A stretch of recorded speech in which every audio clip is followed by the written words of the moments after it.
Vice. I'm Michael Lopez. I'm here with Lucas Aragão and Thiago Aragão. How are you today? Hello, everyone. All Hello, fine? great to be here. All right. So as you may know, if you've watched previous episodes of our discussions, the idea here is to just get into the nitty gritty of Brazilian politics, take a look at what's happening right now in the Brazilian political landscape. And we'll also be taking questions from those participating in the Zoom call as well. We're clearly in a very complicated situation, as is often the case with Brazilian politics. But I see three big issues that I think we could base today's show around. The first one is the healthcare crisis. We're still in the middle of that. We can talk about the performance of Minister Nelson Taixe, government decrees and enforcement in the states, and the perennial pandemic versus the economy debate. But we also have a political crisis, and this is the developing story that we've had after Moro's accusations against the president of political interference in the federal police. And the possible release of the video of the cabinet meeting from April 22nd, where he allegedly voiced these concerns to Minister Sergio Moro. And then, as always, in Brazilian politics, we have Congress, which continues to highlight issues of governability, the newly taken on challenges of building a governing coalition. And we're also continuing to see populist measures in Congress. Specifically, we have several focused on the banking and financial sectors that we can get into. But everything is intertwined. I'd like to pass the word over to Lucas. Where do you think we can start tackling these topics? Well, Michael, there's a lot to cover in the recent weeks, recent even days here in Brasilia. I think we could start. I'll start with my opinion, and then I'll send the question to both of you. Today, we are on. Today's May 14th. Rodrigo Maia, the Speaker of the House, and President Jair Bolsonaro met maybe a few hours ago in the Planalto Palace. Bolsonaro, in one of, again, his analogies regarding relationships, said that Maia and himself are once again dating, in a free translation. He updated their relationship status this afternoon. Yeah, but it's quite a bumpy relationship there in the last year or so. And I've been receiving a lot of questions from the market in the last few hours, few minutes. Is this a serious relationship, or is this just a fling? I think that this is the question that everyone here in Brazil, especially the markets who are keen on seeing the agenda of reforms back on track after the pandemic, and even the pandemic agenda in Congress, become a little bit more predictable. We have a lot of bills, we can discuss them later. Where is this relationship going? Well, Rodrigo Maia is a seasoned politician. Taking in consideration the amount of times that Rodrigo Maia has been sarcastically made fun of or just blamed by the Bolsonaristas clan in social media and also in very explicit declarations, he takes it personally, but he doesn't take it that personally. As Speaker of the House, he has been often institutional in his relationship with the president, and also people forget that he's not the owner of the agenda in Congress. He is the Speaker. It's almost like a union leader. The other leaders of the House, of the other parties, meet with him, discuss the key topics, and he basically puts them onward in the floor, in the agenda of the Congress. I think this relationship will continue to be turbulent because of the natural way that Bolsonaro is created, and the natural way of confrontation that he was made to be as a man, as a politician. I think the main issue that we have to look here is that what are the expectations of the Bolsonaro clan, of the government? Because the Congress even in times where the Congress was aligned with the president, even on times where the allied base was extremely organized, we still had moments where the Congress backstabbed or made movements against the government that made the government mad. How will the government this time react? Because it won't be a smooth ride. So I think there will be ups and downs. I don't believe that this is the make or break situation where we now can say the agenda reforms is back, everything is good to go. So it will be bumpy, it will have ups and downs. Well, just to continue to use the analogy of them being in a relationship, I think that I don't know if it's a serious relationship. We can definitely say that it's a toxic relationship, I think. Especially that given today, that today President Bolsonaro had a meeting with that was organized by Paulo Scafi with representatives of Fiesp, and which is the Federation of Industries of the state of São Paulo. And during that meeting, Bolsonaro made very harsh attacks on Rodrigo Maia, saying that Rodrigo Maia was trying to purposefully tank the economy so he could hurt Bolsonaro politically. And then just a few hours later, Bolsonaro updates his relationship status and they're going steady again. So I think we need to take these statements from Bolsonaro with a grain of salt. If they are in a relationship, then it's a very toxic relationship, and I think we can definitely say that. And just as far as the structural reforms and the agenda of regulatory reforms that we also were very hopeful about during the first year of the Bolsonaro administration, the current situation makes it very unlikely that we'll see any progress on any of these bills, any of these proposals. We have the sanitation law that's been under discussion, the regulatory framework for the electric sector. And then we have the big structural reforms like tax reform, administrative reform, and those three constitutional amendments from Paulo Guedes. But I think as far as expecting that a positive relationship between Rodrigo Maia and President Bolsonaro will directly translate into progress for these bills, it's very unlikely, and there's a few reasons for that. I think the moment of the pandemic makes it very difficult.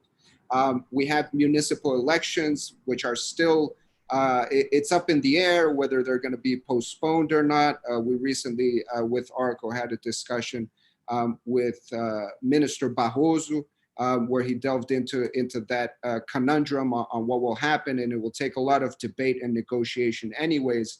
And added to that, there's no consensus as far as these proposals. It's not a simple piece of legislation for any of them. I'm sorry to make this so long, but Thiago, I want to jump in that. You're absolutely correct. There's a lot of wishful thinking because when we are in the middle of such a big crisis, you look and you see, particularly coming from the financial market, the desire for a collective wishful thinking, under the belief that this collective wishful thinking will actually lead to change because of a pressure and optimistic pressure. But we have seen in Brazil that in moments of world stability, in moments of calm waters, in moments where the decision-making relies exclusively in the dialogue between the interested parties and the executive and the legislative, passing any reform is already something highly complex. Because the division of opinion-making and decision-making within the Brazilian parliamentary world is not one made on concepts and beliefs of worldviews divided between parties. Actually, what you have is a collection of individualities that each one acts as their own opinion maker and decision maker of their own interpretation of how reforms should advance. So even in a calm environment, it is so difficult to find the necessary consensus. And when we add into that a world living a situation that is unprecedented, pandemic in Brazil, leading to chaos in the health system, and not only that, chaos in the communication procedures that could improve the health system. we are offering for the members of the parliament who are not sure about their position of how to behave in relation to the reform, a fantastic excuse to be and step away from it and step away from this debate and this discussion. Sorry, I was on mute. Yeah. I think that the question now is not even if the government will advance reforms or not. I think this is out of the question. The opposition has already said, look, we're not going to vote constitutional amendments under a virtual House of Representatives. The war budget was the last constitutional amendment. So the Paulo Guedes pack is from last year. The tax reform and the administrative reform, which doesn't even exist, it's just a concept. It's just a promise of an idea. And it's a promise we've been waiting for a long time also. Exactly. They're not going to be voted this year or approved this year. At the best case scenario, we might see one of the Paulo Guedes pack, maybe the one that dealing with the fiscal emergency, at the end of the year having some advance if the government does a pretty good job of tying things around with the Congress. But I think the main question in the market today is we are seeing the virtual floor of the House. We're seeing the pandemic become a very fertile space for populist, electorally easy and fiscally irresponsible measures. Will the government be able to hinder them? The question now is not even approving reforms, it's hindering the anti-reforms.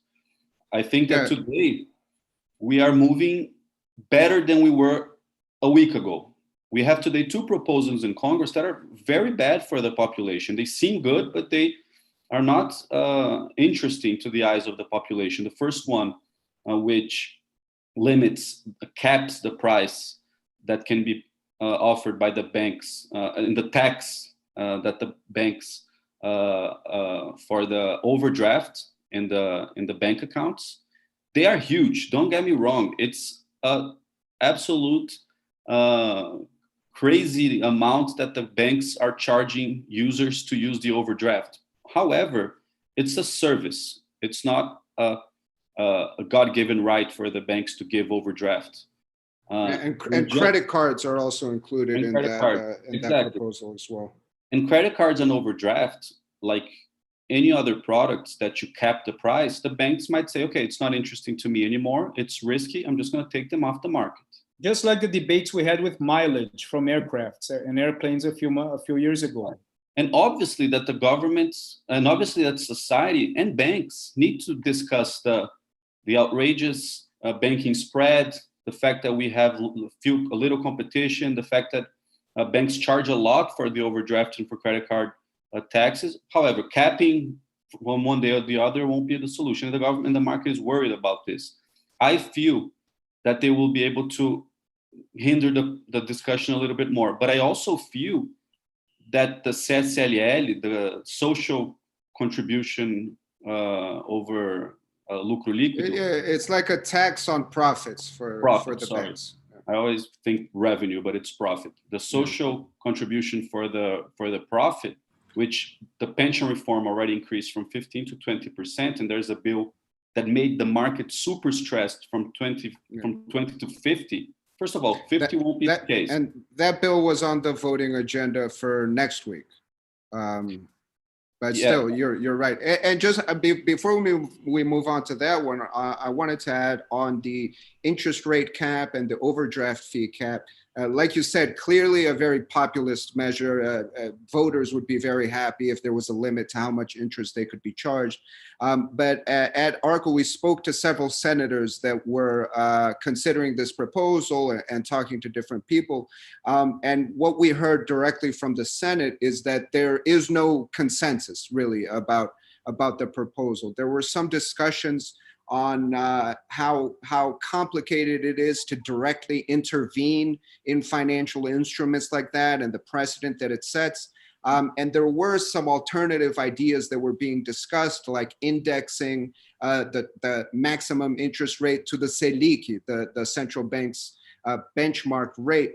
But I think the canceling of the session today and the fact that the bill wasn't voted, it's a good indication that, you know, there's still not a total willingness to totally dive into populist measures at this time. Now, I don't know if you agree with this or not, but for CSLL, for the banking profit tax, I think there's a bit more interest in getting something like that approved. I think the increase from 20% to 50% is something that will definitely have to be looked at. I think the fact that there's no specific time frame for when this increase will be valid for is also something that's under discussion. But as far as I see it, it's possible that some of these bills that have a more populist view and a more electoral sort of points that can be won off of them, it's possible that some of them will see approval in some way, even if it's a reduced rate. I think CSLL, it's likely that we will see an approval, not now maybe, but in the near future, because someone will be charged for this this amount of money that Brazil is spending. And who will be charged? It will be the upper tier of income in Brazil. Who's in the upper tier of income in Brazil? Banks are there. And banks have a pretty poor perception in Brasilia. It could be their merit, it could be any reasons. And I'm talking here perception, not merit. There's a perception in Brasilia that crisis after crisis, recession, no recession, everything's good, everything's bad, banks are profiting billions and billions and billions of reais a year. Especially, Lucas, on top of that, because of the culture, the Brazilian culture, in which 51% of our banking system is state-owned. Yeah, so, for sure. So we have a society that understands the role of banking, not necessarily as in many other societies where the banking is 100% private. Yeah, and the CSL, I think it could increase from 20 to 25. I spoke to a couple of senators today, and they feel that 20 to 25 would be an adequate number, and maybe this will be the agreement. Maybe not now, but in the near future, maybe after the pandemic.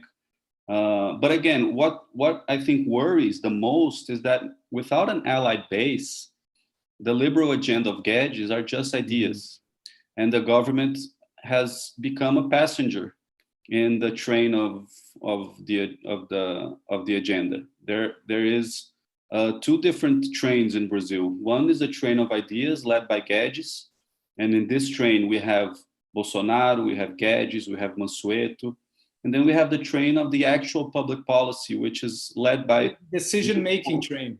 The decision-making train, where not always Guedes and Mansueto and Bolsonaro are invited to the party, and that is worrying for the market. But we also need to, I think, acknowledge that they are starting to work towards getting an invitation to this party. You know, sure. I think that Bolsonaro's number one political foundational idea was that he was going to end the quid pro quo. He wasn't going to build a broad multi-party coalition by offering cabinet positions. But we've seen now, and for various reasons, but he is starting to hand out some positions. They're not top tier positions as cabinet ministers, but we are seeing some positions given to parties in the Centrão, for example.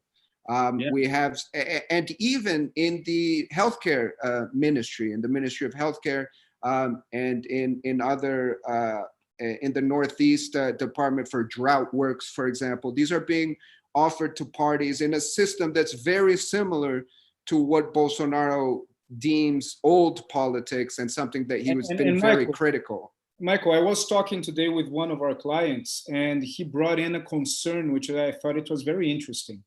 He said that it's understandable, without getting into the merit, of the seek for an increased allied base in Congress would lead to this quid pro quo with the centrist parties.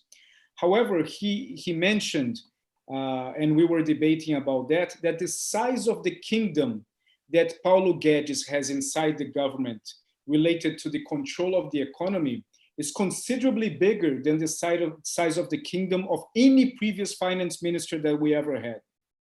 And when you reach a moment of economic difficulty, of popularity difficulty, and pressure from the society, the natural source of populist decisions that could help you to bring back as fast as possible popularity or even some sort of economic success or re-engagement is basically through populist measures within Guedes' kingdom.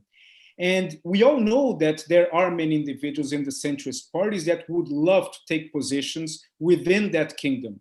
However, Guedes is very adamant since the beginning of the administration that he controls that. He controls the decision making and the logic in which Brazil moves economically in every area. So I think that this could be a source of potential trouble in the near future if we see the centrist parties delivering what the president wants in the Congress and demanding participation in areas of the government that up to the moment are considered no-go. Yeah, and I think Paulo Guedes has been pretty vocal about that. For example, the possibility of dismembering the Ministry of the Economy again. Exactly. And that if that were to happen, and if that were to go to a party like the PP, for example, it would be something that would make him very upset and possibly step down from the government. I'd like to ask go ahead, Lucas. Go ahead. On the Centrão, people tend to think that the Centrão is this, a big monster that requests a list, and if you don't deliver the list, they will eat you alive and destroy your lives. It's not the case. Like the Centrão, their goal is not to destroy the government, because they feed off a functioning government. When the government is completely paralyzed, they don't want to be associated or absolutely destroyed in popularity. They don't want to be associated with that. That is why in the last mile of Dilma's government, the Centrão backed off, because even if Dilma had delivered the key to all of the budget, society wasn't buying it anymore, and they didn't want to be associated with that. And at the same time, to completely paralyze a government is bad business for the Centrão. So I think that with some conversations, there is a way to protect some areas of the government, like the Ministry of the Economy, even avoid giving ministerial positions, which would be a stamp against Bolsonaro's campaign promise, and deliver, a mix of keeping the narrative of horse trading kind of open to interpretation, and delivering to the Centrão. So I think there's a way. The Centrão is not dumb that it's either this or we're going to destroy you, because they understand the government's position as well, and they will find the middle ground. But the problem is, what worries me is that when the Centrão, while in the government, if they actually go to the government, they do some movement that the government perceives as negative, which will happen. Will the government take it personally, or will the government see as that's how the Congress works sometimes? Like Thiago was describing also. And I'd like to ask a question to both of you. It's something that I've been thinking a lot about, and clients, especially international clients, have asked me about this, but it's regarding this kind of ambiguous position that Bolsonaro has on several issues. But specifically, I'd like to ask about his ambiguity regarding traditional political negotiations. A question that I get a lot is given that Bolsonaro ran a campaign that was so strong on rejecting traditional politics, less Brasilia and more Brazil, we're not going to hand out positions in exchange for support. He was revolutionizing the political establishment. And that philosophy was such an integral part of his political identity. Why is it that in these recent weeks, now that he is extending an olive branch to the Centrão, handing out some important positions during a pandemic, even in healthcare related areas, why does his popularity with especially his core supporters, the ones who bought into this idea that it was time for a change, a complete revolution of the political system. Why does his support from these groups seem so inelastic? How is he so resilient and able to completely change the direction of his political narrative, but maintain popular support? And feel free to let me answer. begin with that. Let me start here. Bolsonaro rejected politics since the beginning of his political career. Okay, so it's if you buy a lot of land very far away from the city and you live there for 30 years and the city suddenly grows into your direction, doesn't mean that you are a real estate genius. It means that the situation went into your direction. Bolsonaro, he rejected politics, and the narrative of rejecting politics was paradoxically his political strength. So it was enough to create and transform him into an icon. It was enough to allow him to be reelected several times, but it wasn't enough, and it was out of personal choice for him to become leader of a party, rapporteur of a bill, leader of a committee, president of a committee, president of a parliamentary caucus. So the rejection of politics creates a fantastic narrative, particularly to a population that declines or denies any interest in understanding about politics. But Thiago, if I could just add a quick point, I think the timing of the 2018 election is also incredibly important, because Brazilian society obviously has always viewed Brasilia as a swamp of corrupt politicians, but the Bolsonaro election came at the peak of the car wash investigation, of all of this negative press, which just reinforces the public opinion that all politics is bad. If he's anti-politics, he's good. And I think that goes a long way. And the thing is that Bolsonaro, he had a narrative that was so unique, that was never seen before in Brazilian politics, that he became the speaker, the narrator of the true political story that no one had access to. So this explains in part this very solid support of a group of individuals within the Brazilian society, that despite changes in positions and narratives of Bolsonaro, they still see Bolsonaro as the true speaker of the real situation that happens inside Brazilian politics. So if he had no other choice other than joining the centrist parties, is because, under the interpretation of this small and solid group, he had no other choice. It was the least of the evils in order to reach the greater good. And this type of narrative has a very interesting religious component, not in the set of bringing religious symbols to it, but into the narrative that transfers the entire responsibility of the narrative to the narrator, and in part of the supporters simply accepting this narrative as it comes. Look, I think that we have today the recent poll out of the big bulk of the voters. 32% think that Bolsonaro is doing a great or good job. About 42, 43 think that he's doing a poor or a terrible job. And then we have 22%, I think he's doing a regular job. The biggest change from this recent poll, and this is something that we've been saying over and over again since the pandemic started. It's something that you tweeted out a very long time ago, our Nostradamus here at Arko. I only retweet what I was correct about. I hide in the darkness of Twitter. So the biggest change was that the regular group, which was around 33, melted to 22, and almost went all 100% to those that thought he's doing a very poor job. That went from 33 to 43, something like that. So the 10% that he lost from regular went to the. So first of all, what this shows is that we are having an increased polarization in Brazil. The bigger the polarization, the more is the incentive for Bolsonaro to be confrontational. And the biggest the polarization, the more seductive it starts to be what the other side isn't. I think that what Thiago said this once.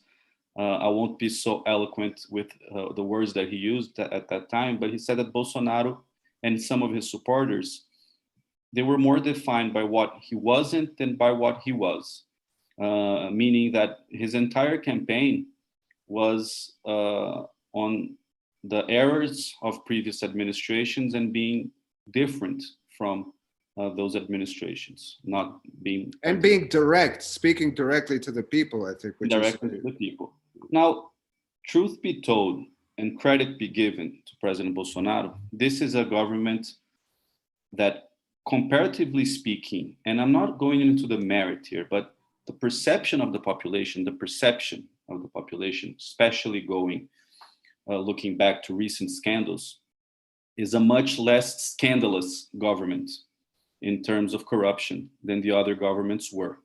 The population was numb with the corruption scandal of the Mensalão and the car wash. It was so big and just so explicit, with people hiding money on their underwear in airports, people traveling with bags of cash, billions of reais in every day that you turn on and dozens and dozens of operations every week. Every week it was suffocating. Anesthetized we became.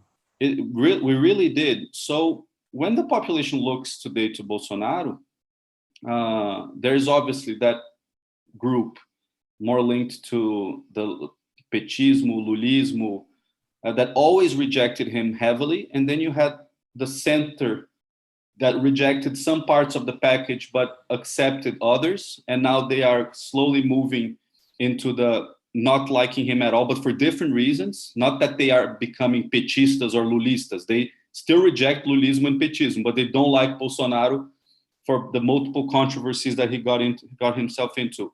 But for one part of the population, they reject the other part so bad that Bolsonaro's mistakes, and we're not even saying that they are mistakes, but Bolsonaro's issues that some consider mistakes, others consider just variables, but they put into perspective in a comparison game, and they feel, okay, I can deal with that.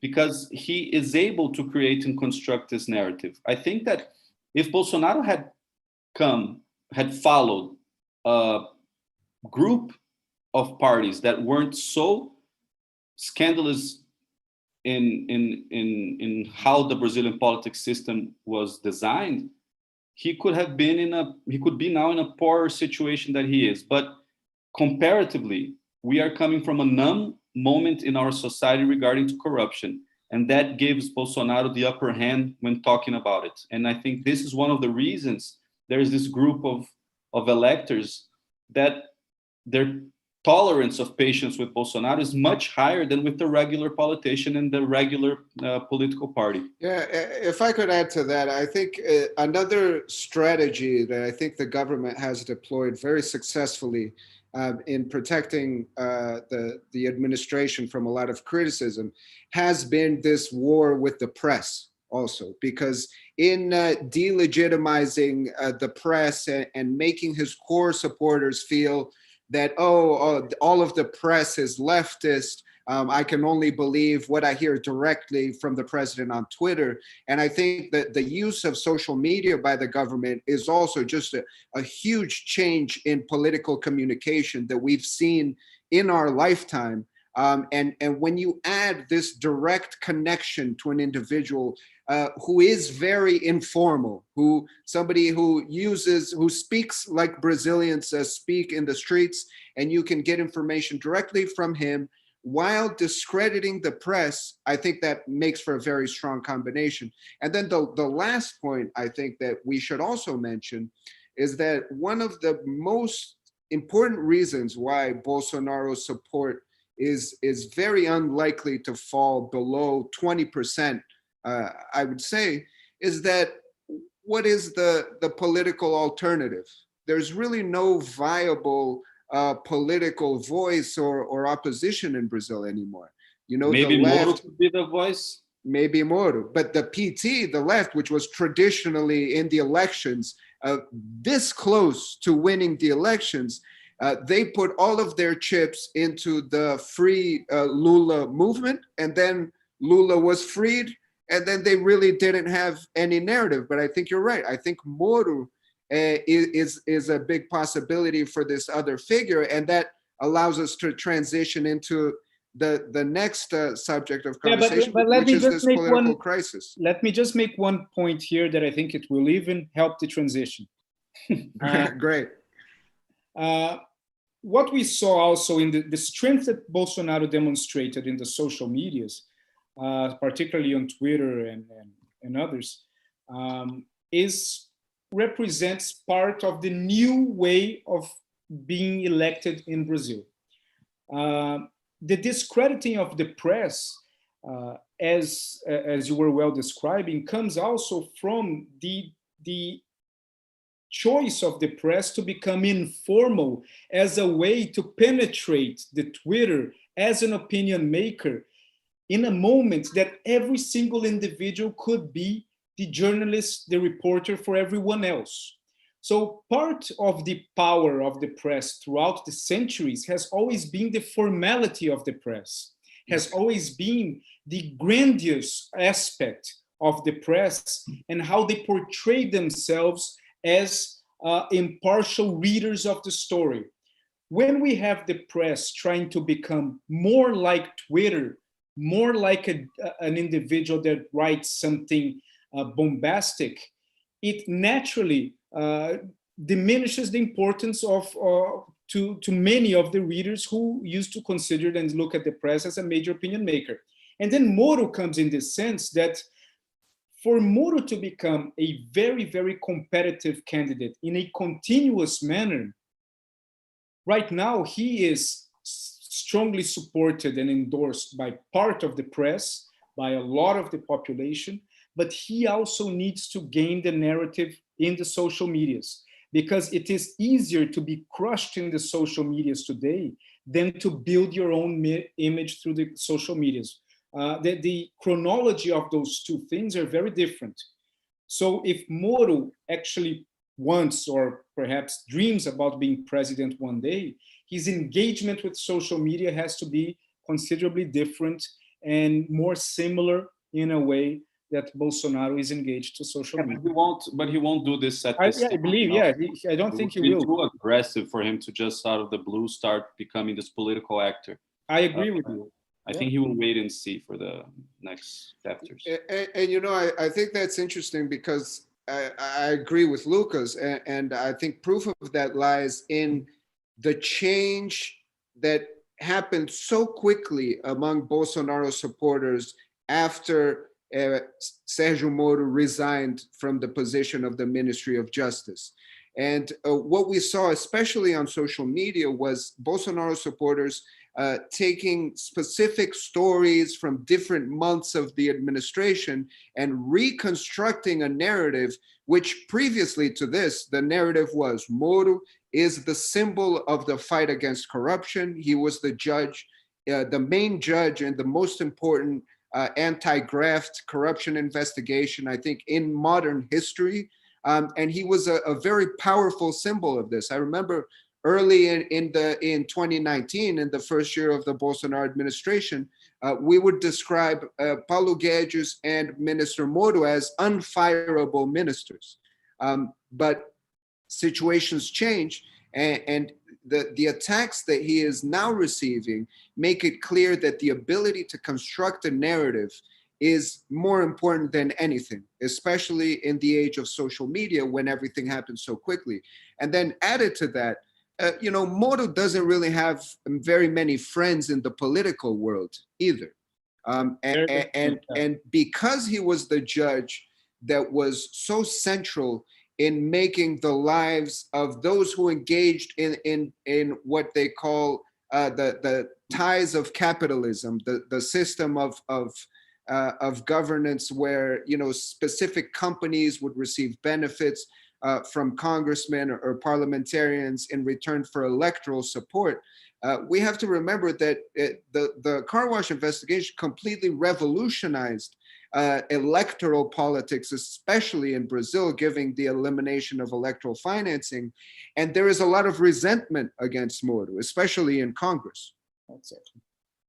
Very good. And then I wanted to ask about the issue of the possibility of a parliamentary inquiry committee meeting for Moro to expose his ideas in Congress.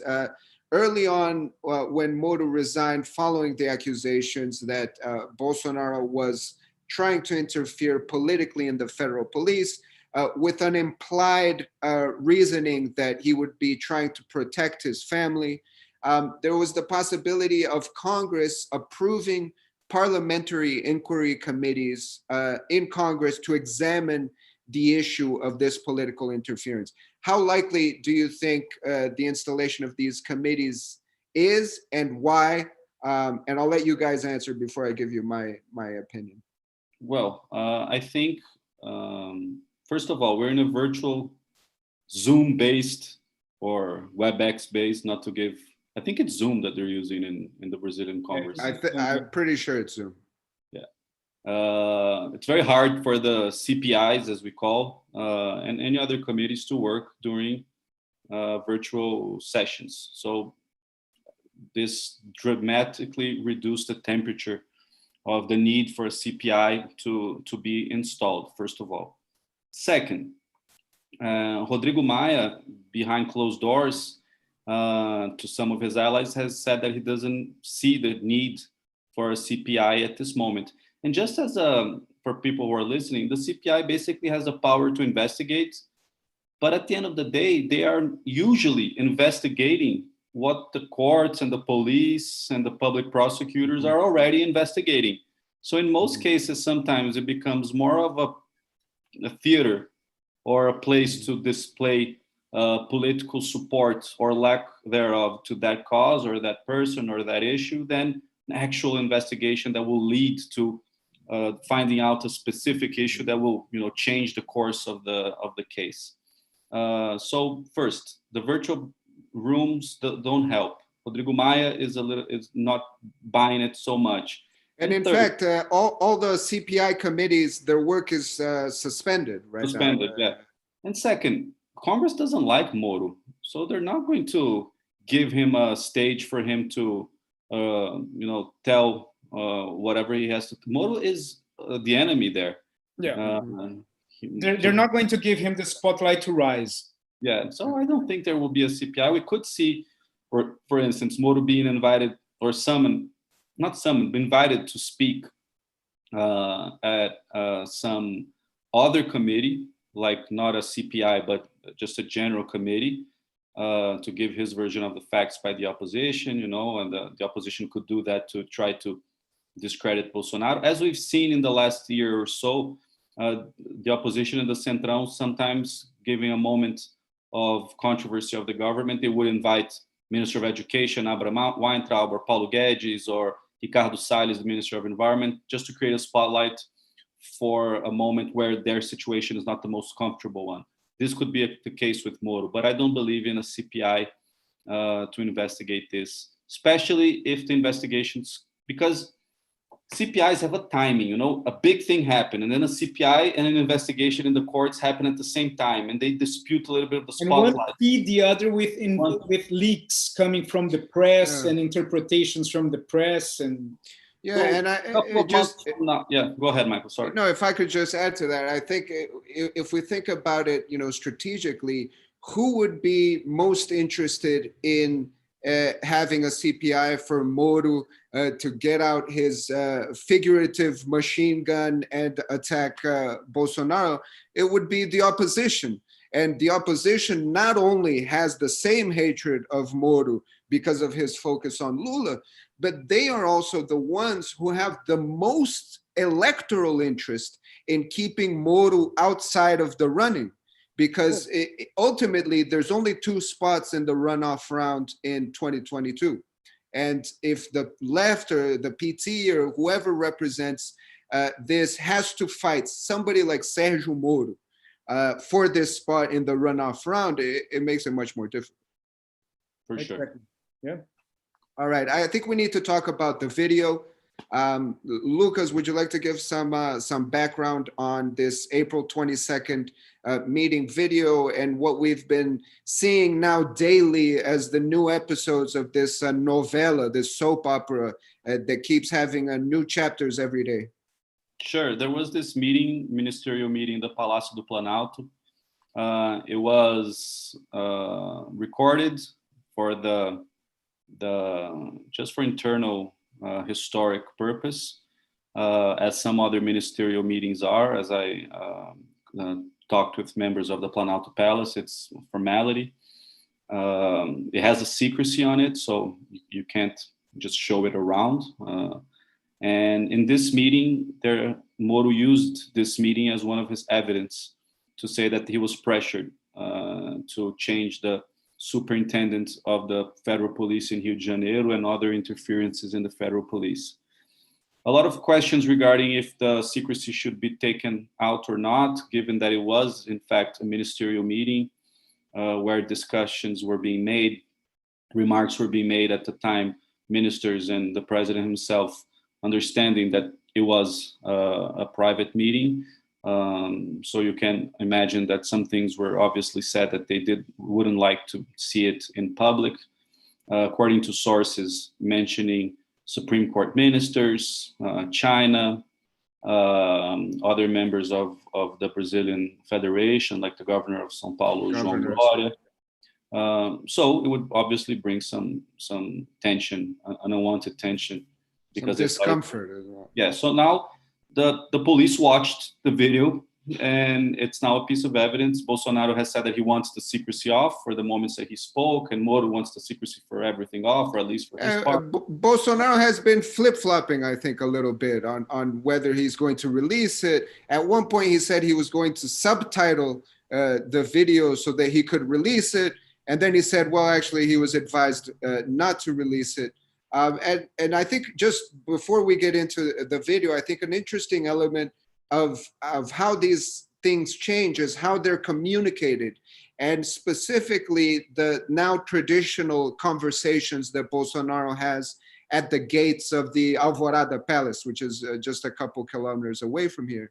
And it's the trademark informality of the Bolsonaro administration, whereas in other countries we would have formal press conferences where respect for or disrespect for the press would be seen in a much different light than it currently is, in a very informal scenario where he's walking outside of the gates of the Alvorada and stops to talk, and the press is standing right next to maybe a few dozen Bolsonaro supporters who are also hostile to the press.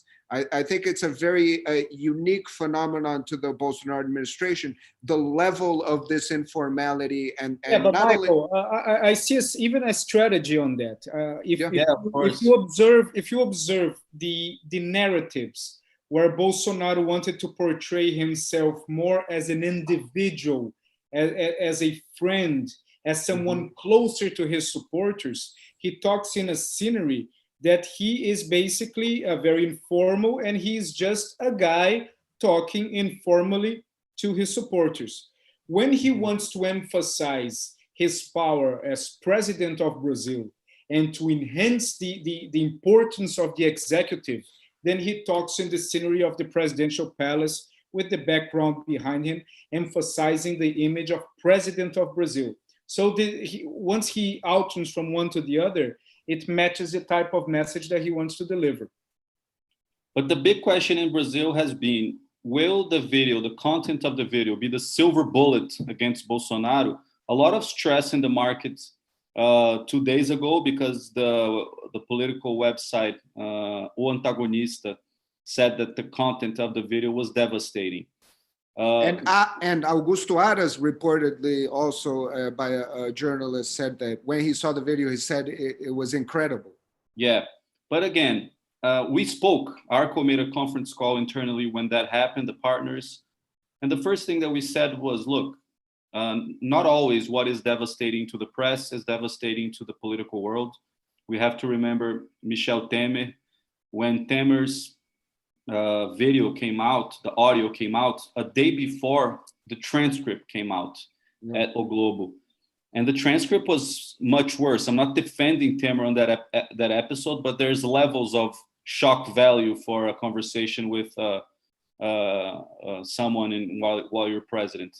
It can be better, or it can be worse, or extremely damaging. What was written was more damaging than what we heard.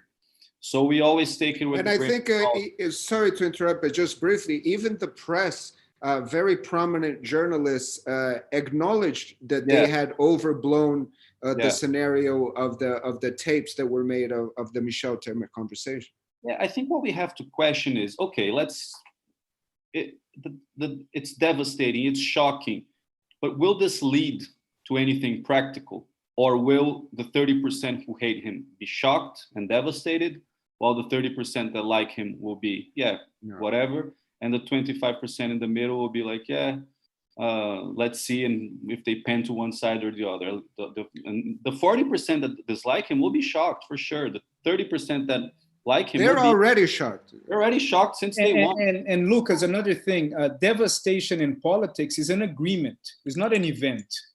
Yeah, for sure. So there must be a huge agreement between members of the parliament, society, the press, and the judicial system that this is devastating. The fact itself, and I put a very big unfortunately in this, the fact itself is not enough to categorize something as devastating or not, but the collective interpretation of the event is what characterizes it. Yeah. And I think is that the content of the video won't be the silver bullet to end an administration. According to sources, one of the biggest proofs, one of the biggest evidences that Bolsonaro was talking about the superintendents, and he says that, no, I was talking about my personal protection. Mm-hmm. A personal protection of the president and their sons is made by the GSI, the Cabinet of Institutional Safety. Some make a comparison to the Secret Service in the White House. Which is not under Sergio Moro's domain. It's not under Sergio Moro's domain. The investigation is under the federal police. Alleged investigations over Bolsonaro and his sons in Rio de Janeiro. He protects himself, Bolsonaro, saying that he was talking about his public safety. People who saw the video say that when he talks about his family, he turns to Sergio Moro, which means he's talking about an investigation. If you were talking about the protection, he would have to turn to Heleno. But now, honestly, this will not be enough to shock the political world and be like, okay, the president will be impeached because he turned to A and should have turned to B. I think, sorry to interrupt you, Luke, but I think the key issue here is narrative, right? And if the narrative, what you're describing requires a very nuanced understanding of prerogatives inside of different ministries and understanding that the fact that he was addressing somebody else means this. And it's a much more difficult narrative, I think, for the general Brazilian population to buy than the narrative that Bolsonaro is communicating now, which is, I was speaking about security. He went to the Alvorada this morning and said, at no point do I say federal police in the video, which, to a regular person, it seems that it would be strange for the president to be pressuring for changes in the federal police and not mention federal police at any time. And I think it's also very important. We have to remember, I was thinking back to the first speech that Bolsonaro gave after Moro's resignation. If you remember, he went back and talked about Adélio, his attempted assassination during the campaign when he was stabbed in Juiz de Fora in Minas Gerais. He talked about the doorman at his condominium in Rio de Janeiro. And it seemed bizarre for somebody that is following politics very closely. But if you think about it from the perspective of just a regular Brazilian citizen, it seems very reasonable that the president would want the federal police to actively try and investigate the person who tried to assassinate him And I don't think, while maybe a constitutional lawyer like Sergio Moro will look at that scenario and say, well, autonomy of the independence of the federal police is not in the powers of the president to direct investigations that way.